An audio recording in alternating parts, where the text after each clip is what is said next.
Nigeria's GDP has been growing. The headlines say the economy is recovering, expanding, or booming. But on the streets, it feels like nothing's changing. Here's the uncomfortable truth. GDP growth doesn't always mean job growth. Much of Nigeria's economic expansion comes from sectors like oil, gas, finance, not labor-intensive. That means they generate money but not many jobs.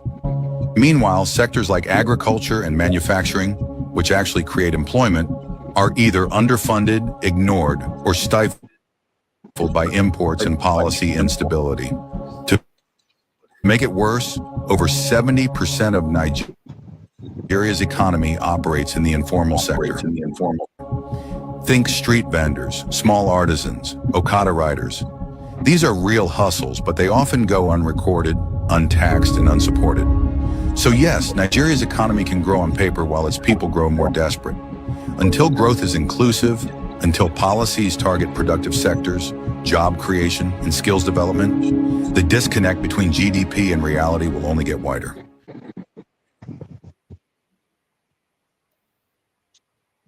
Yeah, good evening and welcome to Impact 45. With us for Impact 45 for the month of October, we have with us Dr. Ayo Teriba. Dr. Ayo Teriba is a Nigerian economist that need no introduction. He's the CEO of Economic Associates, a firm renowned for its research and consulting on Nigerian economy. You are welcome, Dr. Ayo Teriba. Thank you very much, Pastor Dayo. Yeah, you can hear the summation of that small clips that we just watched down on this program. What is your, because we see that the Nigeria economy is improving on paper, but the average Nigerians are still saying that the economic reform is not favorable. What do you say concerning this as you welcome to Impact 45 in the month of October? Thank you, Pastor Hosseini, and good evening, participants in this conversation of Impact 45. Thank you for the opportunity to be here again, to be a part of this conversation. Before I answer your question, I would like to know, please, the source of that short clip that you played. It's very important that you let us know the source of that clip, please. It's on the, thank you, Dr. Ayo Teriba. It's on the street informations that we see that even despite the fact that inflation has reduced from 28.5 to 18.5, the prices of goods and services. No, please, we will get into the discussion. We'll get into the subject matter. That didn't sound like a Nigerian voice. It didn't sound like any of the local TV or radio stations. So what is the source? It's a very simple question. And if you could be kind enough to tell us the source, I will be grateful. Okay, sir.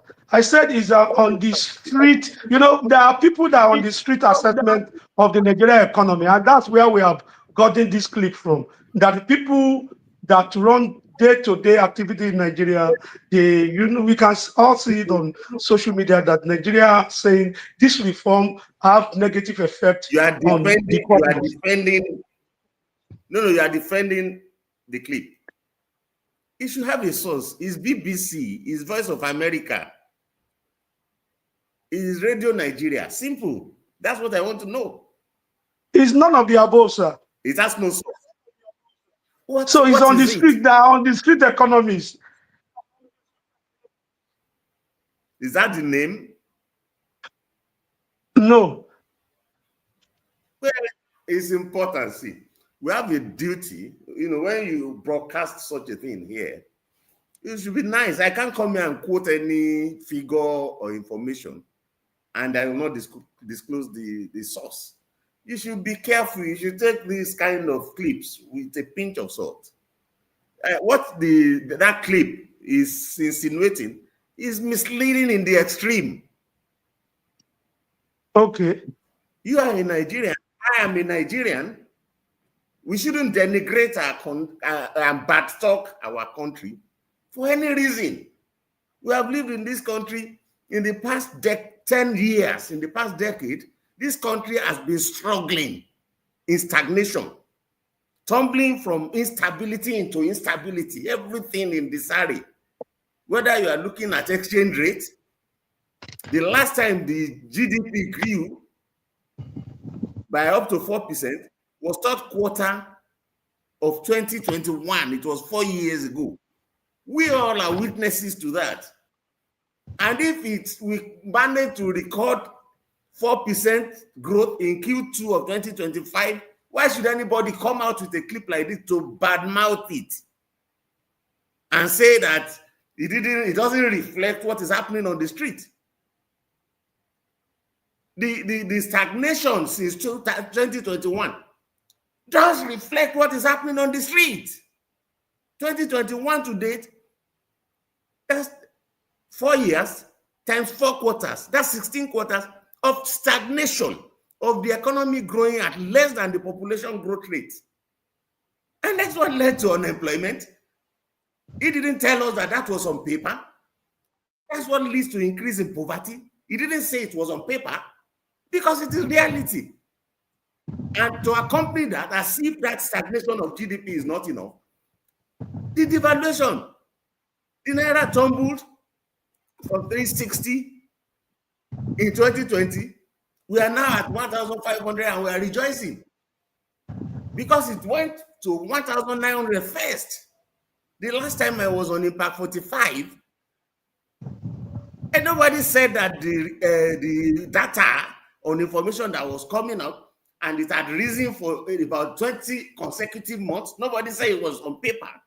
We knew that what was on paper defined reality. Things were getting worse. Any variable you were looking at a year ago were all getting worse. Things were already bad, but they were getting worse. I thought we had this conversation shortly after that hunger protest. Yeah. There was no doubt that the economy was terrible, that livelihoods had suffered, and it wasn't getting any better. It was getting worse. You were saying that there was devaluation. You were saying that inflation was rising every month. And central bank, on top of all of that, was hiking interest rates and tightening monetary policy levers. And the government was telling us that when they came in, because they met the situation like that, they said it will first get worse or it will get better. And the time we met, it was getting worse. And question is, how much longer will it get worse before it gets better? And to the glory of God, it kept getting worse until December 2024. Since the turn of 2025, it has started getting better. It doesn't matter what variable you looked at.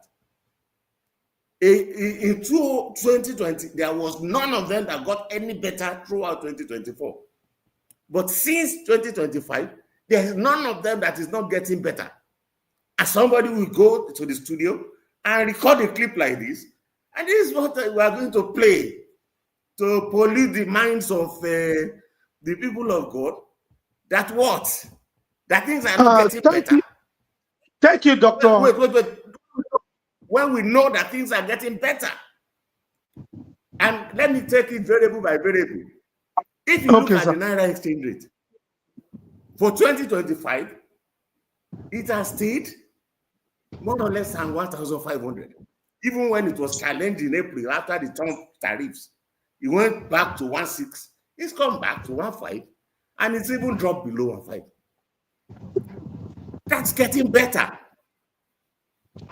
Underpinned by improvements in net reserve. But let's leave that, the thing about net reserve for now. The point is, for the first time since maybe after the pandemic, the Naira has been stable for 9 months. We are in the 10th month. The 10th month is ending. The Naira has remained stable. There is no premium between parallel market and the official. That's number one. Inflation.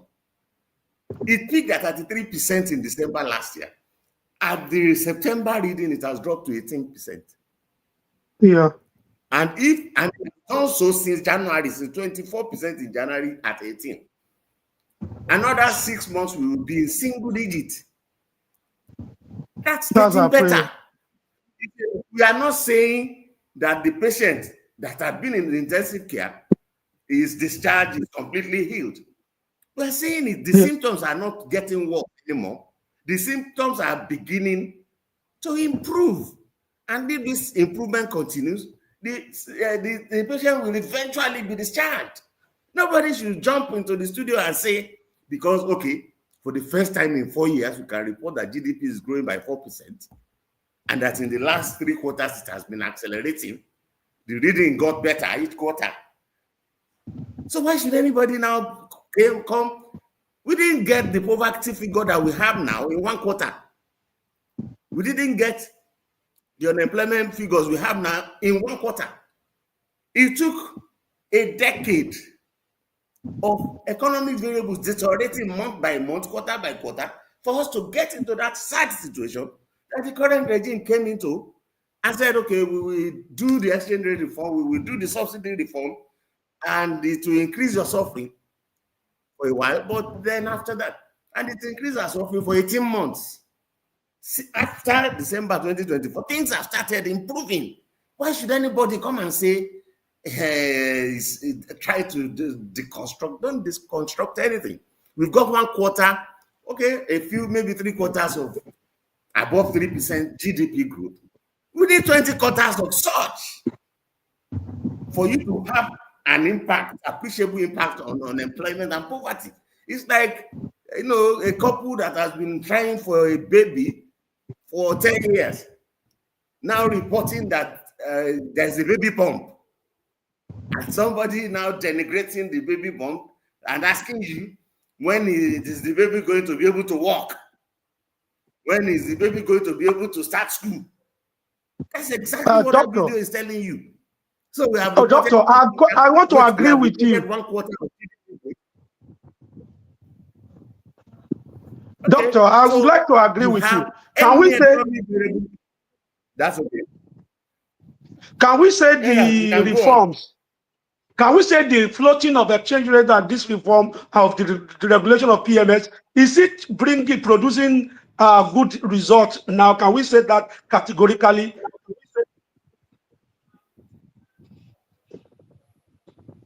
That we have the light at the end of the tunnel? For the throughout this year, exchange rate has been stable. There's hardly any year in recent memory that we could say that the Naira exchange rate has been. Yes, it would have been better if it wasn't 1,500, if it was 300. But the whole matter about the policy reform is to let the exchange rate find its right level, the level at which it will be stable. And if you allow this prolong the period of stability to be long enough, you might see it strengthening. That if it is going now below 1.5, it might go to 1.4, 1.3, 1.2, 800. We don't know where it will settle, depending on. But compared to where we are coming from, sir. Yeah. What? We are looking at where we are coming from. When this administration came into power, it was like 350 or thereabout. It wasn't 350. It is not true that it was 350. When this regime came into power, you did not have a single exchange rate. You had multiple exchange rates. And the BDC exchange rate was twice as large as the official exchange rate. And the people who kept the official exchange rate were using it to cheat the rest of us. People, the members of the board of central bank, own bureau de change. and they excluded the bureau de change that they licensed from the market. So why will you not be, let's be truthful. It was never 350. 350 in the official market, to which you and I had no access, and 800, 750 in the open market, to which we had access. And they will buy it at 350 and come to sell to us at 700. And that has been floated. Whatever the number is now, it's a single exchange rate for everybody. There is no board of the central bank that has any incentive to go and own a bureau de change now. So let's be truthful. So the exchange rate reform was unavoidable, and it has been done. And there were those who predicted that it would go to 3,000. It did not. By the time it got to 1.9, it started stabilizing. It stabilized at 1.5 now. So any progress that you make now is true, it's real. Nothing is hidden. Okay, that's where you are coming from. You are coming from multiple exchange rates that the people in Central are held down by force, but their shadow was twice as large as what they were holding down. And then all the rubbish is gone now. They were subsidizing themselves. Nobody's subsidizing anybody now. Let's be truthful. And it has found its right level. It is stable. And upon attaining that stability of the exchange rate, while it was volatile, inflation was running away. Since it has become stable, inflation is finding its way down. You will get to 2% inflation rate as the way you are going. And the only reason why you will not get negative inflation rate is that deflation is as damaging to the economy as inflation. And central bank will not open their eyes and allow deflation to occur. They will start reflating just to make sure that prices don't drop below zero. Are we together? So let's acknowledge progress. There's progress. The heat was a lot a year ago, and it's getting better now. 6 months down the road, if we keep the stable exchange rate and the inflation that is dropping is dropped for 9 months, except March now. If it drops for 18 months steadily, then we'll be happy. That's where we want to be. So the economy might not have reached El Dorado, but the train has left the station. We're already on the way to El Dorado. Let's acknowledge it. You are looking for a baby, and the woman is pregnant. I don't know anybody whose wife will be pregnant, and we will start asking God, so when will I see the baby? Which is the question that video is saying. When will it show? And the life of the people, you are telling me that the pregnancy is on paper. What do you mean on paper? It took time for us to get into the mess. And you're not going to get out of the mess in 1 quarter. You're not going to get out of the mess in 1 year. But from the indicators that we are reading, we know that we are 10 months on the way to El Dorado. And if this is not derailed, for example, we are rumors of coup. If it had been derailed by coup, they're going to take you back to where you're coming from. Thank God it wasn't derailed. And so let's not, poison the mind of the public. A year ago, people went onto the street because things were getting worse and worse. Things are no longer getting worse. Things are beginning to get better. Let's acknowledge it. And somebody say, hey, is this GDP growth, is it real? Is it not real? Where were you when even telecoms companies were in crisis? They were declaring losses. Whether Airtel or MTN affected by the volatile exchange rate.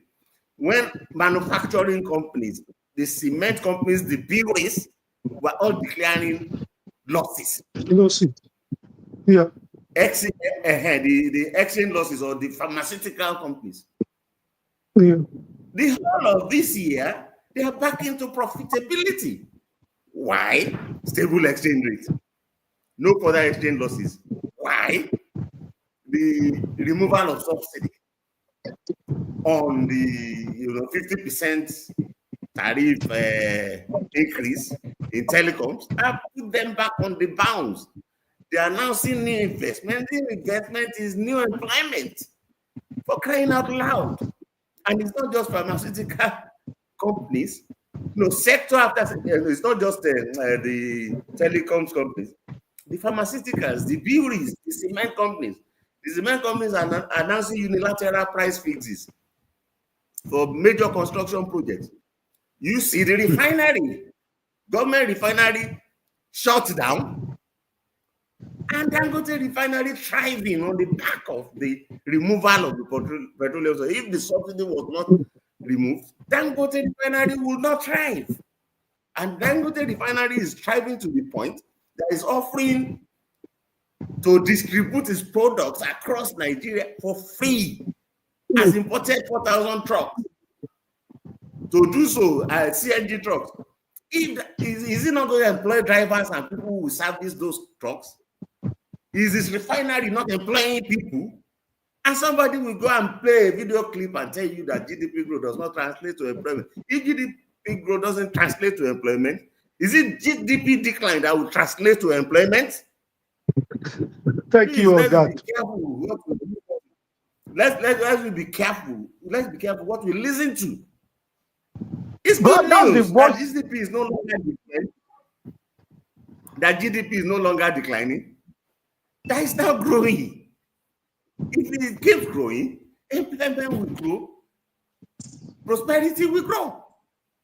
As simple as that. They didn't come to do a video when there was no doubt that the economy was declining. There was no doubt that the exchange rate was unstable. There was no doubt that inflation was getting worse and worse. They didn't do a video because they didn't need to do a video. Things were getting worse, not just on paper, but in reality. Now you want to come and tell us that now that things are getting better, it's only on paper, it's not in reality. Please, spare us. You know, so thank you, Dr. Ayo Teriba. Okay. I love that clarification. I know some of our viewers will agree with you that there is an improvement in the economic indices that is coming out. But that being said, we have been seeing some inflow of research into the investment portfolio in Nigeria. I saw a couple of weeks ago, I saw Akim Bello Osage and Mr. Adebayo Ogunlesi, one of the owner of Gatwick. So I saw him visiting Nigeria, and they show interest in investment in some sector of the Nigerian economy. Is that part of the dividend of this reform? Well, the way external observers the way they frame it is that given the recent direction of economic indicators, there's improved investor confidence. Okay? So investors have seen what happened to Dangote Refinery. They've seen what has happened to the telecoms companies, the pharmaceutical companies, the breweries. You were here when Diageo, the owner of Guinness, sold their equity in the market because of the heat. So right now, no foreign investor is likely to exit. Foreign investors are more likely to enter. Are we together? Because they've seen that Nigeria is headed in a good direction for the first time in the history of Nigeria, I might say. Maybe not necessarily first time in the history of Nigeria, but for the first time in the last 1 decade, Nigeria's growth outlook is brighter than the global growth outlook. The IMF is downgrading the global growth projection and is raising Nigeria's growth projection. We are going to grow faster than the world, says the IMF. Why would investors not be interested? And why would it just be Nigerian investors in diaspora? The two people you mentioned are Nigerians in diaspora. One of them still is persisting. He owns a bank that is still in business in Nigeria. The other one has been here, has shown interest here before. So why would it be easier for him to be one of the owners of Gatwick? They used to be, but they won't be one of the owners of a similar terminal here in Nigeria. So in the past, it was unlikely that they will show interest in bringing more money into Nigeria. But at the moment, Nigeria offers the best investment outlook than the world. Even what Trump is doing with tariffs, even what geopolitics is doing, to growth prospects, to trade prospects, to, production value chains around the world, Nigeria presents a better outlook. And more investors will come. As more investors come, that's going to be employment, that's going to be more income for people in Nigeria, and that's going to be more prosperity, not more poverty. So basically, yes, the Nigerian economy has turned the corner. Yes, the medicine that the government administered on the economy has finally worked, and the patient is improving, and that patient is the economy. After the symptoms deteriorated for about 1.5 years. Post that 1.5 years, things are getting better. And if this is how we get, to the next 3-4 years, you don't recognize Nigeria again. And Nigeria is not likely to slide back to where it is coming from. Because for the first time, this is one recovery that is not the result of accidental improvement in global oil price. This is one recovery that happened in spite of poor oil price. This is one recovery that happened in spite of low oil production. And this is one recovery that is not subsidized by government. So the companies that are doing well now are doing so without access to subsidized foreign exchange. The companies that are doing well now are doing so without access to subsidy for sectors. Dangote Refinery is not subsidized in any way of shape or form. So its investment is cost reflective. It will be sustained. And many more are happening. Dangote wants to double its capacity now. Yeah. To 1.3. Okay. So if he's thinking like that, try and imagine behind your mind how many other investors are thinking like that. So please, we were kind of pain. We were hoping that things will change for the better. Things are now changing for the better. Let's recognize it and make sure that we create the positive energy that we encourage the government to not take their foot off the pedal, for the government to continue doing it. There are areas where they should improve. There are some areas that we highlighted last year that they have still not improved about. We can talk about that and encourage them that the way they found the magic to stabilize exchange rate, to bring inflation down, to revive GDP, they should find the magic, for example, to ensure that federal capital budget that is in abeyance gets out of abeyance, gets funded. That foreign investment that is not coming in starts coming in. Let's center our conversation on what more could be done to increase the pace of GDP growth from that 4% to 8%, not denying that growth has happened. Are we together? Yes. Thank you, Dr. Ayoteriba. Without now, positive note on Nigeria economy beyond 2025. If an investor listening to you right now is looking at which sector to invest his capital, which sector will you advise him to invest his capital beyond 2025? Okay, that question is two-sided, and we need to address both sides of it. There are open field investment opportunities. I want to trade, but there are investment opportunities that are not open field. I do think that the most important investment that Nigeria needs to get right now are investment into common interest sectors. sectors that affect everybody. Like what, sir? That's infrastructure sectors, like rail transportation, that is nil. Like power transmission, that has been stagnant for decades.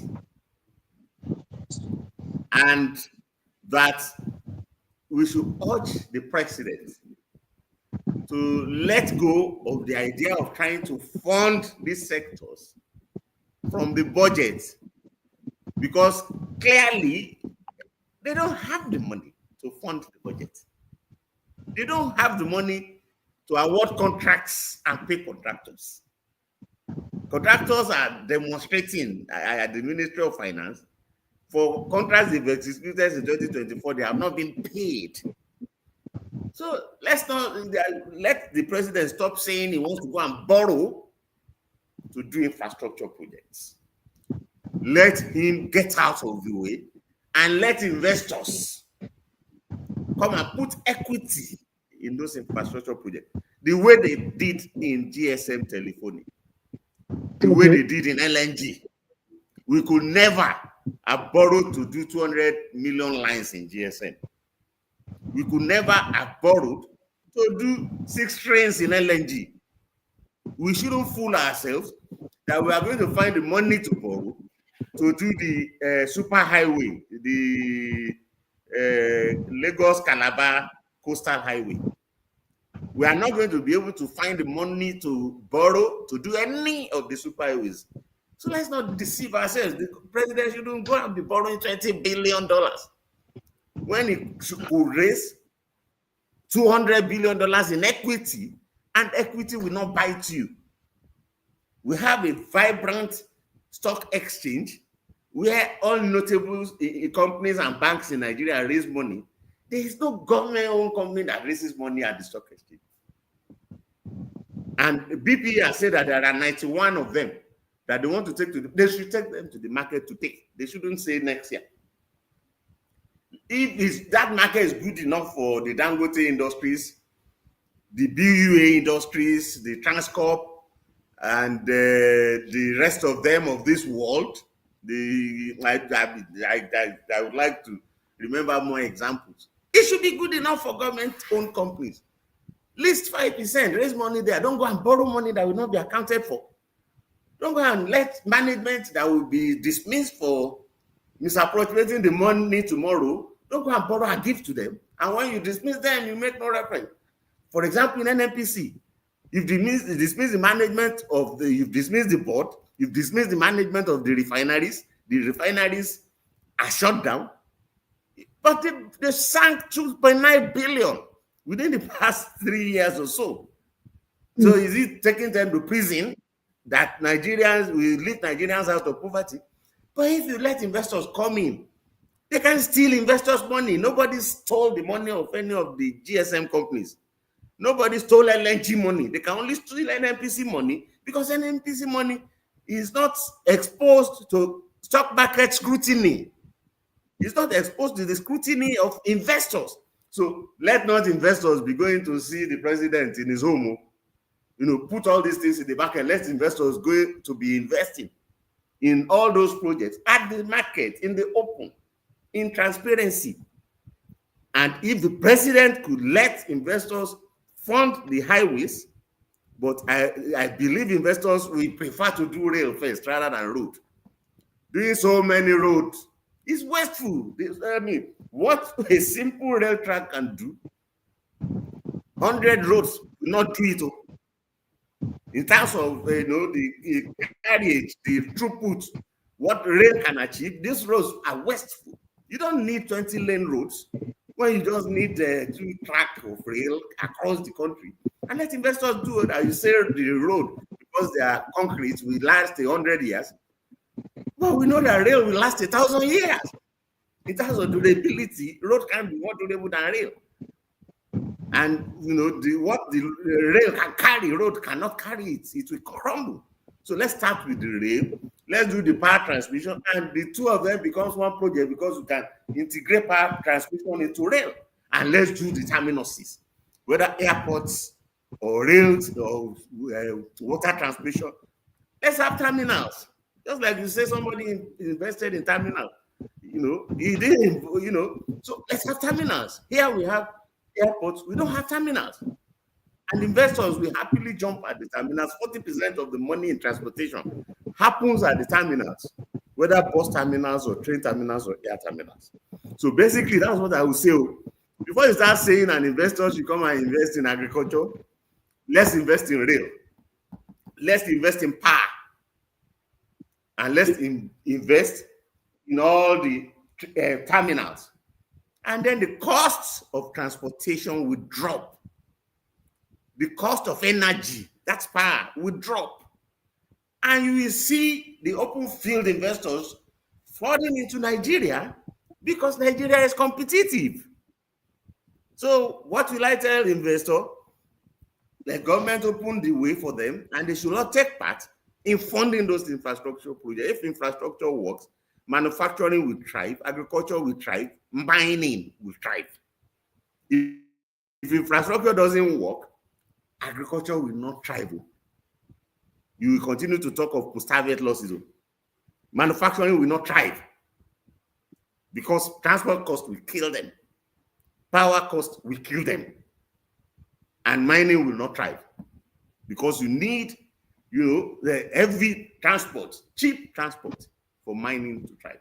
Will be my piece of advice to President President Tinubu has delivered on his promise to stabilize the economy. He has delivered on the promise to get the economy to recover. He should now work seriously on laying the foundation for future growth. The way he's going with the coastal highway, he has done 50 kilometers in 2.5 years of the Lagos-Calabar. In 4 years, maybe we'll do 100 kilometers out of 750. Whereas if he leaves it to investors, investors will do the 750 kilometers in 1 year. The way they covered the length and breadth of Nigeria with a GSM network, the way they completed the LNG project on record. So if we keep looking for who will approve $700 million today, who will approve $500 million tomorrow, in debt, when investors can bring 100 billion, I mean, we have pledges of 50 billion. It's 2 years now that is not coming in. So let's work on that. What must he do to let investment come in? First, he must stop borrowing, because every borrowing he's doing crowds out equity investors. So he should look for equity. He shouldn't look for them. And that will be better for Nigeria. Give him a stronger legacy. He means well and is achieving it, but these are things that could derail his legacy. So if capital projects turn out to be unfunded, you extend to June of the following year, you extend to December of the following year, and then you stop talking about it. It won't serve him well. And I'm neutral. I'm not going to encourage those who want to criticize Nigeria baselessly, and I'm not going to shy away from saying what Nigeria needs to do to get all our lives to be better. So basically, I'll give credit where it is due, and I will not shy away from saying our capital project, particularly the federal capital project, under President Tinubu's watch, now needs his attention. He has to ensure that they are funded. And one of the ways of ensuring that they are funded is to give way to investors. He spoke about PPP when he came in. He spoke about domestic direct investment. Let his word now become his practice on that. And they spoke about foreign direct investment. Where are they? So if you want to fund from the budget, you are crowding out the foreign direct investor, you are crowding out the domestic direct investor, and you should stop doing that. What is in the interest of Nigeria is that CBN has encouraged the BDCs and the International Money Transfer Organization to be a part of the foreign exchange market. Let investors, not creditors, be a part of our fiscal funding. Let investors, not creditors, be a part of our capital projects, our legacy projects, and Nigeria will be the better for it. Thank you, Dr. Ayo Teriba. I appreciate that explanation. But can you look at our safety money net, the social safety net that the federal government is using as form of cash transfer to those who are vulnerable? Do you see that safety, social safety money net being very productive, bringing out the result? When you look at the amount of money that government said they've sent to the vulnerables, is it productive? Is it encouraging? You have to be careful, Pastor Oseni. Some conversation belongs to the period from May 2023, when President Tinubu came in, to December 2024, when things were getting worse. On any front that you looked at, things were getting worse for Nigerians. The conversation about cash transfers belonged to that. Just like we were doing palliatives during the lockdown. Once the lockdown was over, the conversation about palliatives was overtaken. All countries around the world were sending out checks during the lockdown. You don't send checks out in recovery. Because those who couldn't work during the lockdown, recovery will offer them jobs. Dangote refinery opened last year prior to September 2024. There was no Dangote refinery. Therefore, all the employment they are generated now didn't exist. And government refineries were comatose. So, more companies, we said, the cement companies, the breweries, the pharmaceutical companies, the telecoms companies, name them, are back on the bounce. Being back on the bounce is increased employment. We've left the region of palliatives. So if you want to continue conversation of palliative, then you wish the time of stagnation to come back. Palliative is no permanent solution. World Bank that was giving the country money to transfer will not give them money to transfer forever. They are going to say, transfer this money for 5 months and shut up. So let's not take ourselves back to the past. Let's talk about how to spread the base of this recovery. And I've given examples of companies whose renewed activity are leading indicators for future growth. I can give examples of states as well, what states are doing, that are clear leading indicators for future growth. What's happening, Kaduna with their BRT, they talked about 100 bus, CNG buses. Enugu, I thought they talked about 200, they started with 100. They did 5 terminals. And what they are doing in places like Cross River, with their E-bomb here, with their airport, they are the only one that has a FIFA-rated stadium in the country. And what they are doing in Imo State, with all the reforms to people's wage and the rest of that, let more states emulate states like that. What those states are doing are definite leading indicators of growth. And what Lagos is doing with its rail services. If they too can add the ultra-modern terminals that Enugu did. Enugu does not have the rail transport, but it has ultra-modern terminals, first of this type in Sub-Saharan Africa. So if states can copy or emulate those who are, doing things that will impact on people's lives and create employment opportunities for people, you don't need to go back to the questionable issue of cash transfers, of which I don't see the transparency. I had been a student in England before when they were trying to I think, in the 90s, when they were trying to reflect the economy. They didn't need to do a register.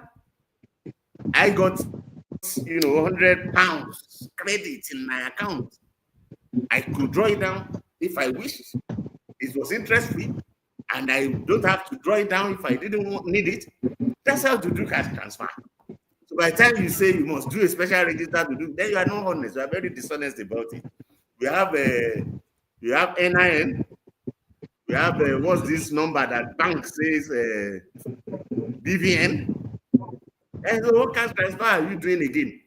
What register are you doing again? If you want to credit people, with so much, you credit them, openly. Let people come and say, I got a lot. It's not that we are doing register, nobody knows. But anyway, most of it was funded by the World Bank. So if the World Bank says they are satisfied, they're satisfied. But that was treatment for the period of stagnation. Let them carry their cash transfer away. The economy is recovering. People will get jobs. People will get employment. Their incomes will improve, and government should just support those states that are creating jobs. We rather our people get jobs than get cash transfer. That's my point. And government, the federal government too, is not slacking with all the 2,000 trucks, with all the inputs that are, with all the support that they are providing to farmers, the recapitalization of the Bank of Industry, and the rest of it. And okay, if there is any doubt about those conditional cash transfers, there's no doubt about the students' loan scheme. The students are getting it, so let's comfort ourselves with that. And that's progressive. That's not for a treatment for poverty. Students' loan is for all times. So basically, that would be my response to that.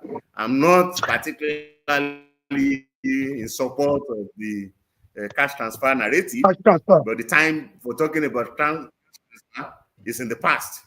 Now that the recovery is there, let's focus on how to make the recovery more inclusive than to start talking about questionable cash transfer programs. Because the reason why, thank you, Dr. Ayotere, but the reason why that question was asked, this October 2025, the federal government said they spent 330 billion. 330 billion on 15 million poor and vulnerable households. That's the reason why that question is asked. Should government still be going in that direction? But you have answered it. Because of lack of transparency, we cannot continue in that direction. Yeah, tell them to show you markers. Tell them to give you markers of transparency of the process. Tell them to give you markers of if they say students are getting loans, we don't have to ask them. We know that students are getting the loans. So why is it that you never know anybody that gets any of these cash transfer? Why is it? Do they live in another country? Do they live in another country? So it's not on the final note, sir, this tax reform, Nigerians are agitated. What's your take on it? Because the government want to expand the tax net. People that were not paying tax before, from what we are hearing. What is your view on it as our last question? Okay. My view on it is that I'm very positive about the work of the tax committee. But I'm not sure that even the committee has communicated its work as clearly as they should. They are creating the impression that it is about tax, getting more taxes. It's not about getting more taxes. And my understanding of the work that they have done is that this is a reform of tax administration in Nigeria. Okay. It's not a review of taxation, but it's a reform.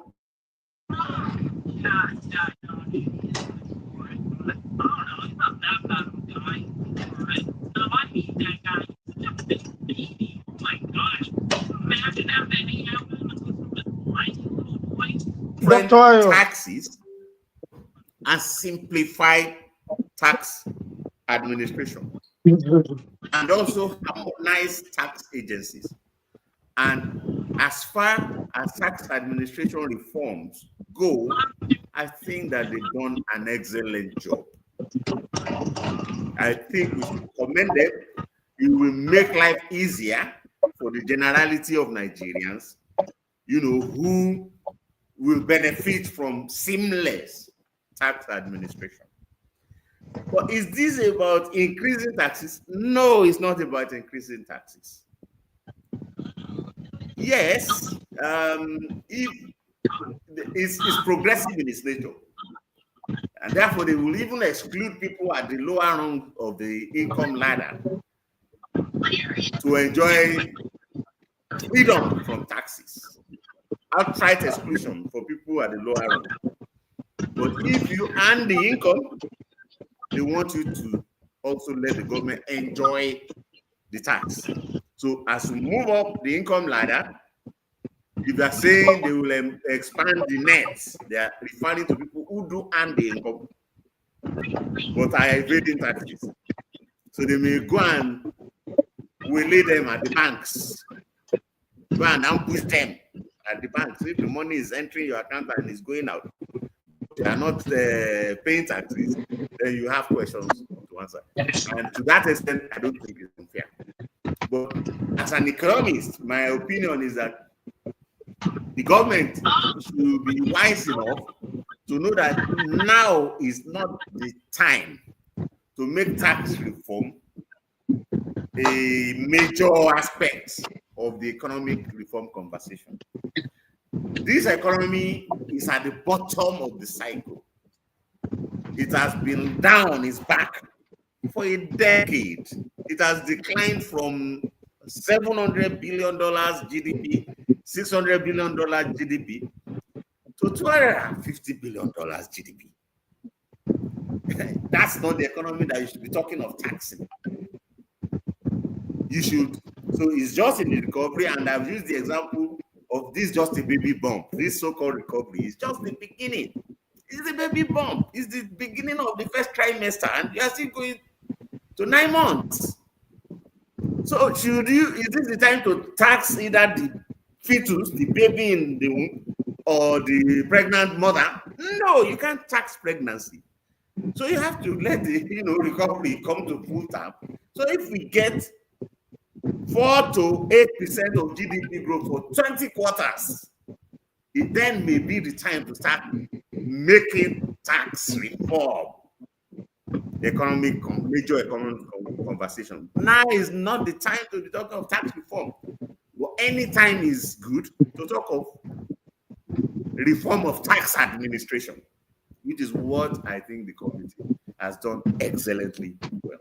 I do hope I make myself clear. Thank you, Dr. Ayo Teripa, on Impact 45 this evening. On the final note, I want you to rate this reform under this administration from scale of 1 to 10. If you have to rate the economic reform of this present administration on the scale of 1 to 10, what will you score them and why? Well, I am an economist, and the medical analogy that I have given, about recovery might mean beginning of pregnancy, and before you see the full fruit of the pregnancy, depending on the type of animal you are talking about. If we are talking about an elephant, it takes 2 years from the conception to delivery. The same for a horse, 730. Are we together? Yes, sir. Days. Yeah, if it's a rabbit, you are talking of weeks and the babies are there. So for you to see the full manifestation of their reform effort, it will take a while. So in 2 years, for what they have managed to, I will be honest with you, the turnaround that we saw at the turn of 2025 surprised me. I thought that the period of pain and hardship was still going to be a bit more prolonged. So the deceleration of inflation, acceleration of stability of exchange rate surprised me. So in that macro reform, which is what I will even give them more than 2 years to achieve it. When they have achieved it inside of 2 years, I score them 100%. Wow. But in the fiscal and investment reform that I speak about, Yes, sir. maybe the macro stability should now give them a clearer cloud to confront that. I'll say that one is still game on. That one is still game on. That's okay. We are in the second half. I can't score them. I want to do, they just resume half time. They should now address that. But for the macro stability and resumption of growth, I am more than impressed in what they have achieved. And I can only wish that they keep it, because for any pregnancy, there's always that risk of miscarriage. And this is no exception. I hope they keep those gains, but they should please complement those gains with better management of the federal capital budget and with better management of long-term investments, which should be funded by equity, not by debt. Issue something in the stock market. Let us see. And Nigeria will be the better for it. So I'm impressed with what they have achieved. And I'm just humbly suggesting that they reconsider the way they are going with capital projects and investment project management.